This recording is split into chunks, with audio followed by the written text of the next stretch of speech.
എല്ലാവർക്കും നമസ്കാരം. രത്നം വേൾഡിലേക്ക് സ്വാഗതം. ഇന്ന് ഞാൻ തയ്യാറാക്കുന്ന വ്യത്യസ്തമായിട്ടുള്ള രീതിയിലുള്ള ഒരു പെട്ടെന്ന് തയ്യാറാക്കാൻ പറ്റുന്ന ഒരു ദോശയാണ്.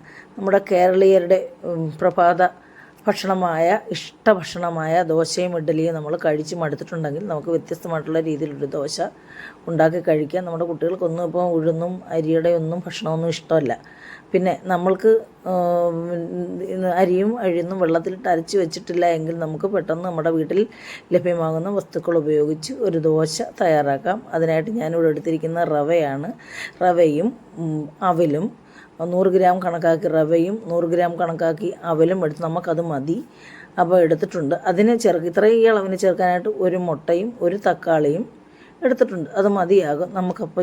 ഈ റവയും അവിലും ഒന്ന് കുതിർത്ത് വെക്കണം. എന്നെങ്കിൽ മാത്രമേ നല്ല രീതിയിൽ ഇത് നമുക്ക് അരച്ചെടുക്കാൻ പറ്റുകയുള്ളൂ.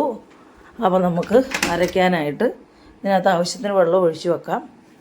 വെള്ളം ഒഴിച്ച് 10 മിനിറ്റ് നമുക്ക് കുതിർക്കാനായിട്ട് ഇത് മാറ്റി വെക്കണം. എന്നെങ്കിൽ മാത്രമേ നല്ല ടെക്സ്ചറിൽ ഇത് നമുക്ക് നല്ല രീതിയിലുള്ള മാവ് കിട്ടത്തുള്ളൂ. അപ്പോൾ നമുക്കിത് ആവശ്യത്തിന് വെള്ളം ഒഴിച്ച് ഇത് കുതിർക്കാനായിട്ട് മാറ്റി വെക്കാം. കുറച്ച് വെള്ളം കൂടി ഒഴിക്കാം. കുതിർത്തില്ല രണ്ടിലും. നല്ല രീതിയിൽ നല്ല മേളിലും എല്ലാം നിൽക്കത്തക്ക നല്ലപോലെ കുതിർത്ത് വെച്ചെങ്കിൽ മാത്രമേ നല്ല റെഡിയായിട്ട് കിട്ടത്തുള്ളൂ. അപ്പോൾ 10 മിനിറ്റ് നമുക്കിത് മാറ്റി വെക്കാം. 10 മിനിറ്റ് മാറ്റി വെച്ചതിന് ശേഷം നമ്മൾക്കിത് അരച്ചെടുക്കണം. നല്ലതായിട്ട് മിക്സിയിലിട്ട് അരച്ചെടുക്കണം. അതിനായിട്ട് ആദ്യം നമ്മുടെ തക്കാളിയുടെ തൊലിയും കളഞ്ഞ് അതിൻ്റെ കുരുവും കളഞ്ഞ് നമുക്ക് അത് അരിഞ്ഞെടുക്കണം. അപ്പോൾ ഇത് നന്നായിട്ട് കുതിർന്നിട്ടുണ്ട്. അപ്പോൾ നമുക്കിതിൻ്റെ തൊലിയും അതിൻ്റെ കുരുവും ഒന്ന് കളഞ്ഞ് കട്ട് ചെയ്തെടുക്കാം.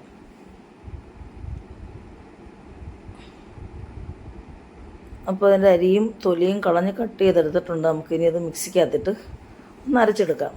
അപ്പോൾ നമുക്ക് ഈ മിക്സിയിലോട്ട് ആദ്യം തക്കാളി ഇട്ട് അതിന് ശേഷം നമ്മുടെ കുതിർത്ത് വെച്ച റവയും അവലും പാലക്കാടൻ മട്ടയരിയുടെ അവലാണ്, ചുമന്ന അവൽ.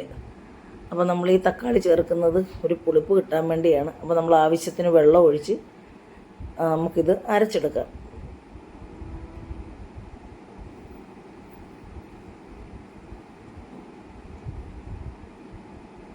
അപ്പോൾ നല്ല പെർഫെക്റ്റായിട്ട് ദോശമാവിൻ്റെ അതേ ടെക്സ്ചറിൽ നമ്മൾ അരച്ചെടുക്കണം. ദോശമാവിൻ്റെ അതേ കൺസിസ്റ്റൻസിയിൽ കിട്ടിയിട്ടുണ്ട്. നമുക്കിനി ഇത് ഒരു 5 മിനിറ്റ് ഇത് മാറ്റി വെക്കണം. ഇത് സെറ്റാകാൻ വേണ്ടി മാറ്റി വെക്കണം. എന്നിട്ട് നമുക്ക് എടുത്തിട്ട് അതിലേക്ക് ഉപ്പിട്ടതിന് ശേഷം നമ്മൾ മാറ്റി വെക്കാനുള്ളൂ കേട്ടോ. 5 മിനിറ്റ് ഉപ്പിട്ടതിന് ശേഷം നമുക്ക് നന്നായിട്ട് കൂട്ടി യോജിപ്പിച്ച് 5 മിനിറ്റ് നമുക്കിതൊന്ന് മാറ്റി വെക്കാം. അടച്ച് മാറ്റി വെക്കാം. നന്നായിട്ട് ഇളക്കിയതിന് ശേഷമാണ് നമ്മൾ ഇത് മാറ്റി വെക്കുന്നത്. മാറ്റി വെച്ച് 5 മിനിറ്റിന് ശേഷം നമ്മളെടുത്തു. ഇതിലേക്ക് നമുക്കിനി മുട്ടയുടെ വെള്ളക്കരുവ് ചേർത്ത് കൊടുക്കണം. അതിൻ്റെ മുട്ടയുടെ മുകൾ ഭാഗം ചെറുതായിട്ടൊന്ന് പൊട്ടിച്ചിട്ട് നമുക്ക് ചരിച്ച് വെച്ച് വെള്ളം മാത്രം വീഴത്തക്ക രീതിയിൽ ഒഴിച്ചു കൊടുക്കാം. ഫുൾ മുട്ട വേണമെങ്കിൽ നമുക്ക് ഒഴിച്ചു കൊടുക്കാം. പക്ഷേങ്കിൽ എനിക്കതിൻ്റെ ടേസ്റ്റ് ഇഷ്ടമല്ലേ, മൂക്കുമ്പോഴും അല്ലാത്ത സ്മെല്ല് വരും. അത് ഇഷ്ടമല്ലാത്തതുകൊണ്ടാണ് ഞാനത് എടുക്കാത്തത്. നമുക്ക് ഇത്രയും റവയും അവലിൻ്റെ അളവിൽ ഒരു മുട്ട ചേർത്താൽ മതി. നമ്മൾ എത്രത്തോളം അവലും റവ എടുക്കുന്നോ അതനുസരിച്ച് നമുക്ക് മുട്ട ചേർക്കാം കേട്ടോ. അതിപ്പോൾ ഞങ്ങൾക്ക് 4 പേർക്ക് 2 പേർക്ക് ഇത് മതി.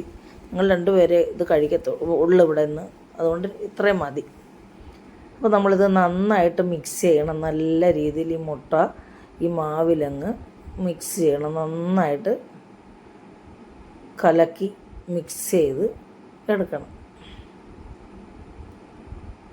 നന്നായിട്ട് മിക്സ് ചെയ്തെടുത്തതിന് ശേഷം നമുക്കൊരു സോഫ്റ്റും ടേസ്റ്റും ഒക്കെ കിട്ടാനാണ്. നമ്മൾ പ്രോട്ടീൻ അല്ലേ മുട്ട, പ്രോട്ടീനും കൂടി ഇരിക്കട്ടെ ഇതിൻ്റെ കൂട്ടത്തിൽ. അപ്പം നമുക്ക് ചട്ടി ചൂടായിട്ടുണ്ട്. ഇതിലേക്ക് ഞാൻ നല്ലെണ്ണയാണ് തൂത്ത് കൊടുക്കുന്നത്.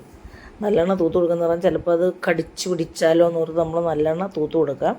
നല്ലെണ്ണ തൂത്ത് കൊടുത്തിട്ട് നല്ല രീതിയിൽ പരത്തി എടുക്കണം.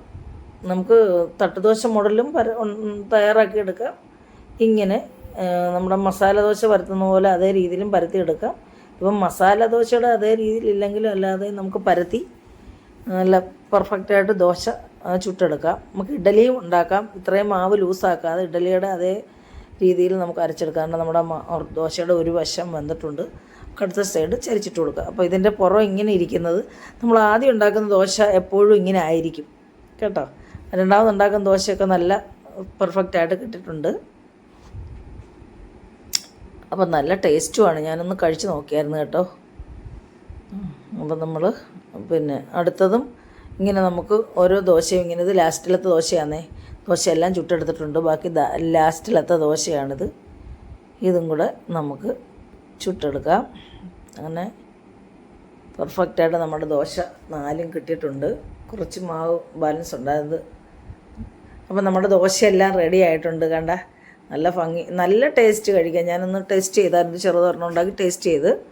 അപ്പോൾ എൻ്റെ ഈ ദോശ എല്ലാവർക്കും ഇഷ്ടപ്പെട്ട് കാണുമെന്ന് വിശ്വസിക്കുന്നു. വല്ലപ്പോഴൊക്കെ ഇങ്ങനൊരു ദോശയൊക്കെ കുട്ടികൾക്കും ഉണ്ടാക്കി കൊടുക്കണം. നമ്മളെല്ലാവരും കഴിക്കണം. നമുക്കൊരു ചേഞ്ച് കിട്ടാൻ വേണ്ടി, ഒരു ടേസ്റ്റിനൊരു വ്യത്യാസം. നല്ല ടേസ്റ്റാണ് കേട്ടോ. അപ്പോൾ ഇത് തനിയും കഴിക്കാം, നമുക്ക് കറിയൊന്നും ഇല്ലാതെയും കഴിക്കാം. അപ്പം എൻ്റെ ഈ ദോശ ഇഷ്ടപ്പെട്ടിട്ടുണ്ടെങ്കിൽ എല്ലാവരും ആദ്യം ഒന്ന് ലൈക്ക് ചെയ്യുക, കമൻറ്റ് ചെയ്യുക, പിന്നെ ഷെയർ ചെയ്യുക, സബ്സ്ക്രൈബ് ചെയ്യുക. പിന്നെ ആ തൊട്ടടുത്ത ബെല്ലയും കൂടെ ഒന്ന് ടച്ച് ചെയ്യണമെങ്കിൽ മാത്രമേ ഞാനിടുന്ന വീഡിയോസിന് നോട്ടിഫിക്കേഷനൊക്കെ കിട്ടുകയുള്ളൂ. അപ്പം നമുക്കിതൊന്ന് കഴിച്ച് നോക്കാം. ഞാൻ സാമ്പാർ കൂട്ടിയാണ് കഴിക്കുന്നത്. നല്ല സോഫ്റ്റായിട്ടുള്ള നല്ല ടേസ്റ്റായിട്ടുള്ളൊരു ദോശയാണ്. അപ്പോൾ സാമ്പാർ കൂട്ടി ഇതൊന്ന് കഴിക്കാം. എനിക്ക് ഭയങ്കരമായിട്ട് ഇഷ്ടപ്പെട്ടു. ഞാൻ മിക്കപ്പോഴും ബ്രേക്ക്ഫാസ്റ്റ് ഇല്ലെങ്കിൽ പിന്നെ രാത്രി ഡിന്നറായിട്ടും ഇത് ഇങ്ങനെ ആയിരിക്കും ഭക്ഷണം മിക്ക ദിവസവും കഴിക്കുന്നത് കേട്ടോ. ഷുഗറൊക്കെ ധാരാളം ഉണ്ട്. ചോറൊന്നും അങ്ങനെ അധികം കഴിക്കാൻ പറ്റത്തില്ല. എങ്കിലും ചോദിക്കും, അവിൽ അരിയാണല്ലോ, അത് നമ്മുടെ മട്ടാരിയുടെ അല്ലേ, നല്ല നാരുള്ളതല്ലേ. അപ്പം എല്ലാവർക്കും താങ്ക് യു, നന്ദി, നമസ്കാരം. അടുത്ത ഒരു വീഡിയോ ആയിട്ട് വരുന്നത് വരെയും.